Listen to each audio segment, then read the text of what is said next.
patiriam vis dažniau sausrų, esam patyrę ir liūčių, ir dėl to kenčia mūsų derlius ir mūsų pajamos be abejo.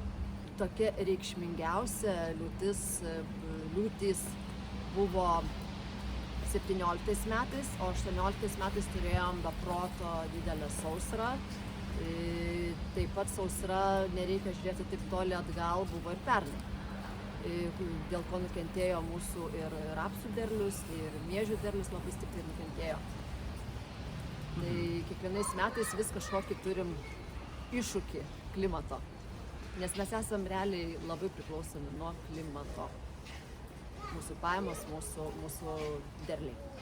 Tvarkytis su gamta, su gamta nepakovosi. Tai turim tą, ką turim, ir aišku, nedagautas pajamas tuomet kompensuojam įvairiom paskolom, kad išgyventi, kad išmokėti atlyginimus, kad turėti iš ko valgyti.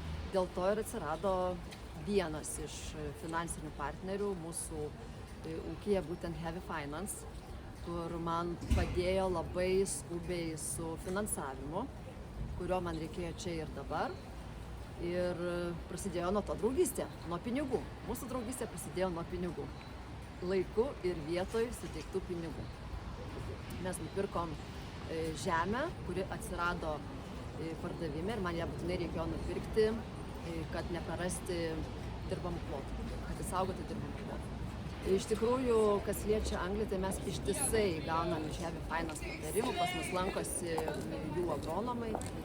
Ir mes diskutuojam apie dirvožemio tausojimo klausimus, kokių priemonių reikėtų imtis,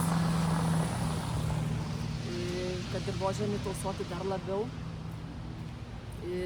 Taip pat Heavy Finance man yra suteikusi nulinės palūkanas mano paskolom, būtent CO2 programai.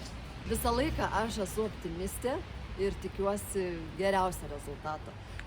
Taip pat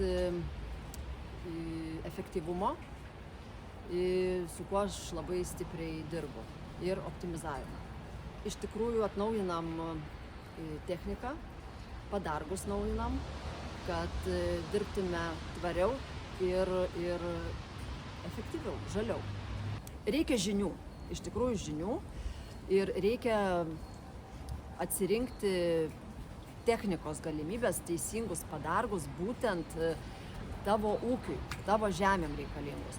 Nes mūsų Lietuva yra iš tikrųjų labai, kaip ir nedidelė, bet turi labai skirtingą dirvožemį ir skirtinga yra dirvožemio specifika. Mes tausojam ir visą gamtą, neišleidžiam anglies į atmosferą ir saugom mūsų orą, kuriuo kvėpuojam. Mes Lietuvoje esam pakankamai žali iš tikrųjų.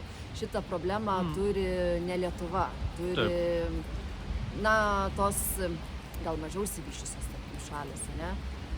Tai mes iš tikrųjų esam pakankamai žali ir aš kaip ir sakau, dar nebuvo tos žalios programos, kai aš pradėjau ūkininkauti. Aš kai tik pradėjau ūkininkauti, jau viską dariau, kad būti kuo labiau žalesniem.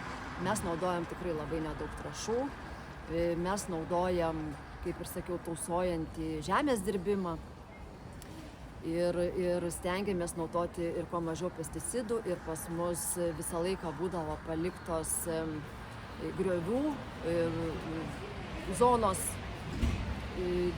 didesnės, ten tie 4 metrai, 5 gal net yra kai kur. Tai sakau, nuo pat ūkininkavimo pradžios mes jau žali 10 metų vykdom tą politiką ir aš esu tik už ją. To rezultatas mes jau matom mūsų laukuose sliekus, matom augančius grybus, kas reiškia, kad tikrai mylim savo žemę ir teisingai ją dirbam, tausojančiai.